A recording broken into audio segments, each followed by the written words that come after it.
जय माता दी दोस्तों, आप सभी का मेरे चैनल पर स्वागत है। कैसे आप सब? आई होप आप सब बहुत अच्छे हो। माता रानी की कृपा आप सब पर बनी रहे।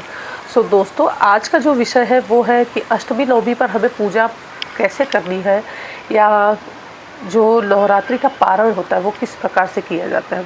स्थापना विधि तो दीदी आपने कई बार बता दिया है, लेकिन आपने आज तक ये नहीं बताया कि नवरात्रि का हमें पारण कैसे करना है।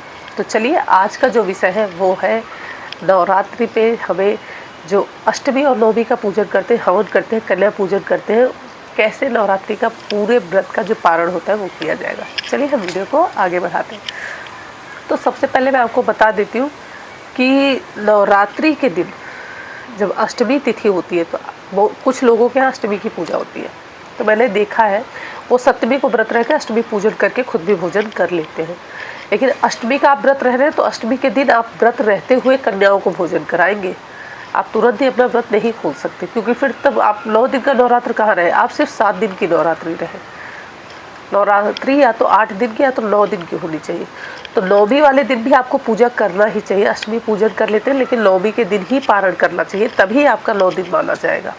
तो तिथि के अनुसार रहा जाता है, डेट वाइज नहीं रहा जाता है। लेकिन मैं देखी हूँ कि कुछ लोग हैं जो सप्तमी को ही व्रत रह लेंगे, अष्टमी पूजन करके वो भोजन सुबह सुबह कर लेते हैं, जो कि शास्त्र सम्मत नहीं है।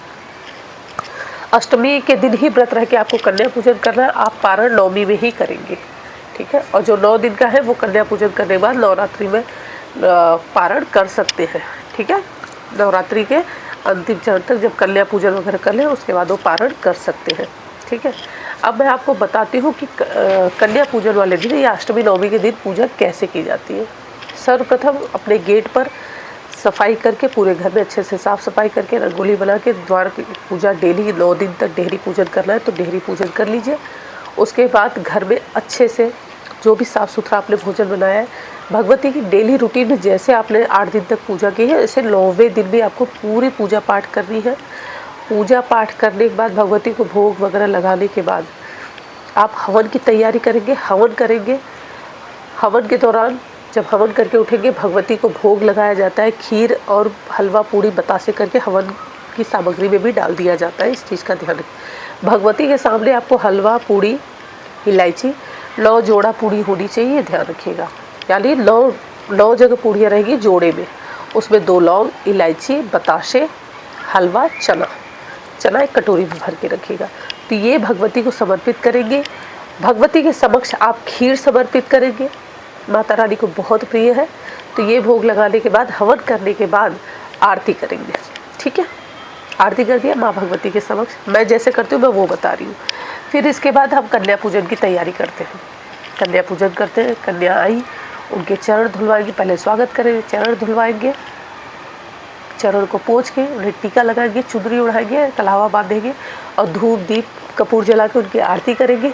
उनके पैरों में आलता लगाते हैं, उन्हें भोजन करवाते हैं, जल देते हैं, हाथ धुलवा के पोंछ के, जो भी सामर्थ्य है दक्षिणा और उन्हें उपहार दे के कन्याओं को विदा किया जाता है।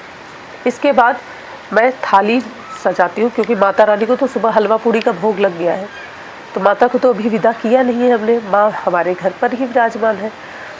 तो हम भगवती को मैं दाल, चावल, जीरे में देसी घी में छुका हुआ चावल, शहद, पंचामृत, दही, रायता जो है, पापड़, सैलेड करके अच्छे से उनकी थाली तैयार करती हूँ। वो ही थाली तैयार करके मैं भगवती के लिए ले जाके अच्छे से स्थिरता से बैठ के माता रानी को कहती हूँ, माँ आइए भोजन करिए। क्योंकि सुबह माँ ने सिर्फ नाश्ता किया होगा, अब बैठ के माता रानी को 9 दिन माँ भी तो हमारे साथ में व्रत ही थी, ठीक है। तो हम माता रानी को अच्छे से भोजन कराएंगे, माता रानी को भोजन कराया जाएगा। उस समय माँ के पास ही बैठी रहती हूँ, अपनी माँ से बातचीत करती रहती हूँ, मेरी माँ आप भोजन कर लीजिए, और आंखें बंद करके बैठ जाइए। भगवती कोई ना कोई संकेत कर ही देती है कि उन्होंने प्रसाद ग्रहण कर लिया है। ये मेरा अपना एक्सपीरियंस है, ये मैं बता रही हूँ। फिर उसके बाद हम फिर आती हूँ, जो कन्याओं ने भोजन करते समय जो भी जल वगैरह गिरा है उन सबको साफ़ करके, जो कन्याओं का पैर धोने के बाद जल है वो सब जगह छिड़क देते हैं। और माता रानी के पास भी सब कुछ वैसे ही रहता है, अखंड जो जलती ही रहती है। फिर अन्न करने का समय हो गया है, ठीक है, अन्न करने का समय हो गया है। तब उसके बाद मैं अक्षत लेके माँ भगवती से क्षमा याचना करते हुए माता को प्रणाम करके कलश पे थोड़ा सा जल छिड़कते हैं, थोड़ा सा अक्षत छिड़क देते हैं। और जो कलश में चावल भर के हम भगवती को बनाए उन पे अक्षत छिड़कते हैं। और जो जो हमने वेदी जहाँ जहाँ बना रखे थे वेदी, मैं कभी भी मूर्तियों के ऊपर नहीं छिड़कती अक्षत, क्योंकि कुछ लोगों का ये मान्यता है कि तब उन मूर्तियों को विसर्जन ही कर देना चाहिए। ठीक है, तो उनके समक्ष रख देती हूँ थोड़ा सा। गौरी गणेश रिद्धि सिद्धि के साथ सदैव आपके घर परिवार में लक्ष्मी नारायण जी विराजमान रहे। माता रानी के लिए कलश में उपस्थित सभी देवी देवताओं को कहा जाता है कि हम दोबारा कोई अनुष्ठान करेंगे, पुनः आप लोगों का ध्यान आवाहन करके आपको आमंत्रित करेंगे फिर से आने के लिए। सभी प्रस्थान करिए और कलश को 3 बार हिला दीजिए और सभी चौकियों को थोड़ा थोड़ा हिला दीजिए, थोड़ी थोड़ी मूर्तियों को हिला दीजिए। जगत जननी जगदम्बा से प्रार्थना करते हुए, हे भगवती, आप सदैव माँ महालक्ष्मी के रूप में हमारे घर परिवार में विराजे। माँ महासरस्वती के रूप में आप हमारे बुद्धि में, हमारे विवेक में, हमारे वाणी में विराजमान रहे। माँ महाकाली के रूप में चारों तरफ से हमारी रक्षा करते रहिए। आप एक शक्ति के रूप में हमारे साथ सदैव रहिए। और फिर उसके बाद भगवती की मूर्त को हिला दिया जाता है, सभी भगवान जी को हिला के, और वहाँ पर उन्हें प्रणाम करके क्षमा याचना कर लेती हूँ कि माँ, आप देखिए, वो मैं आपको नहीं बताऊँगी कि आपको क्या बोलना है, वो आप स्वयं जो बोलना चाहें वो आप बोलिए, माता सुनेगी, क्योंकि उस समय भावुकता में कुछ बोला नहीं जाता। आपको खुद ही अंदर से फील होगा कि क्या बोले।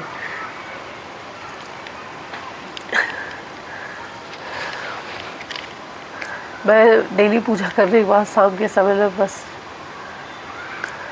बैठ जाती हूँ उनके पास।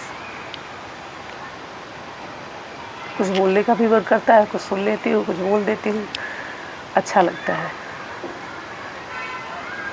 तो माँ तो हर वक्त हमारे साथ है, लेकिन इन 9 दिनों में ऐसा लगता है कि बस उन्हीं के करीब है, उन्हीं की गोद में सर रखा है, तो ये एहसास होता है। फिर इस तरीके से आप भगवती का नाम लेकर, तो मैं तो जो प्रसाद चढ़ा होता है माता रानी के सामने, जो थाली चढ़ाई होती है वही थाली लेकर बैठ जाती हूँ भोजन करने के लिए। और जो कलश वगैरह है वो सब उस दिन वैसे ही रहने दीजिए, क्योंकि कलश हिला दिए, शुक्रवार का दिन रहेगा तो कलश हिला दीजिए। अष्टमी वाले लोग भी 9वीं तक ऐसे ही रहने देंगे। फिर उसके बाद आप प्रातःकाल सुबह उठकर सबको उठा के जो चीज़ें विसर्जन की उन्हें विसर्जन में डाल दीजिए, और जो चीज़ें साफ़ सुथरा करके मंदिर में रखने लायक उन्हें मंदिर में रख लीजिए। और सभी सामग्रियों को इधर उधर न बिखेरें, किसी पेड़ के नीचे ले जाकर न रखें, किसी नदी के तट पर ले जाकर जो मिट्टी में पानी में घुल जाए उनमें डालें, या तो तालाब के या नदी के किनारे जाके थोड़ा सा गड्ढा खोद लीजिए और उसी में दबा दीजिए। ठीक है, तो इस तरीके से रखिए, कहीं इधर उधर मत फेंके। जो 9 दिन तक का माला फूल है किसी ऐसे पेड़ पौधे के पास डाल दीजिए जहाँ पर खाद बन जाएगा वो पेड़ पौधों के पास। तो ये चीज़ ज़रूर करिए। नारियल वगैरह है, जो कलश का नारियल होता है उसे विसर्जन कर देते हैं।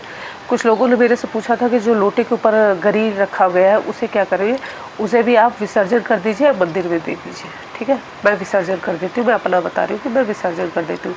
चावल जो लोटे में है वो मंदिर में दान दे देती हूँ, क्योंकि मंदिर में हम जितने चावल हैं, थोड़ा सा दाल आटा करके ये सब मंदिर में दान दिया जाता है। तो इस प्रकार से ये पूजा पूर्ण होगी। और भगवती से क्षमा याचना करते रहिए, बिल्कुल मत डरिए, बिल्कुल मत घबराइए। आपका भाव बहुत अच्छा है, भगवती आपके साथ है, आपको बिल्कुल भी तनिक भी चिंता करने की आवश्यकता नहीं है। वो माँ जगत जननी जगदम्बा है, बस आपका भाव देखेंगी और कुछ नहीं। तो आपसे कोई त्रुटि भी हो जाए तो भगवती से क्षमा याचना करते रहिए, और देवी के समक्ष ज्ञानी बन के जाने की ज़रूरत नहीं है। जितने मूर्ख बने रहेंगे, जितने अज्ञानी बने रहेंगे, उतने ही जल्दी माँ जगत जननी जगदम्बा प्रसन्न हो जाती है। सो इसलिए बिल्कुल भी माँ से डरने की आवश्यकता नहीं है। ये चीज़ कम हो गया, ये चीज़ गलत हो गई, ये चीज़ ऐसे हो गई, बिल्कुल भी ऐसा न करें। महानवमी के दिन प्रभु श्री राम जी की भी पूजा अवश्य करें, इससे भी जगत जननी जगदम्बा प्रसन्न होती है। तो प्रभु श्री राम के भी समक्ष उन्हें हलवा पूड़ी का भोग लगाएं, खीर का भोग लगाएं और उनकी भी पूजा करें। राम रक्षा स्रोत का पाठ करें, और भय प्रकट कृपाला दीन दयाला कौशल्या हितकारी, इस पाठ का भी अवश्य, इसे भी ज़रूर पढ़ें, बहुत अच्छा है। हो सके तो आप कुछ उत्तम चौपाइयाँ हैं उनका भी अनुसरण कर सकते हैं। विष्णु सहस्त्रनाम का पाठ कर सकते हैं, बहुत अच्छा होगा, बहुत लाभकारी होता है। सो ये कुछ ऐसे पाठ हैं जो करना चाहिए आपको, जिससे आपका जीवन धन्य हो। तो भगवती के साथ में प्रभु श्री राम की आराधना करना बिल्कुल भी न भूलें, और उन्हें भी, उनके भी समक्ष दिया जलाएं, दीप प्रज्वलित करके उनकी भी आराधना करें। तो दोस्तों, आशा करती हूँ कि आज का ये वीडियो, ये महत्वपूर्ण कुछ जानकारियाँ थी जो मैं आपके साथ शेयर की। कलश विसर्जन से लेकर रामनवमी पर पूजा कैसे करनी है, अष्टमी पर पूजा कैसे करनी है, ये सारी चीज़ों को मैंने आपके साथ शेयर किया। सो प्लीज़ वीडियो को लाइक करिएगा, शेयर करिएगा, चैनल पे नए हैं सब्सक्राइब जरूर करिएगा, बेल आइकन प्रेस करिएगा, दोस्तों के साथ शेयर करना बिल्कुल भी न भूलें, और कंजूसी मत करिए कमेंट करने में, लाइक करने में और शेयर करने में। सो मैं मिलूंगी नेक्स्ट वीडियो में, तब तक के लिए जय माता दी।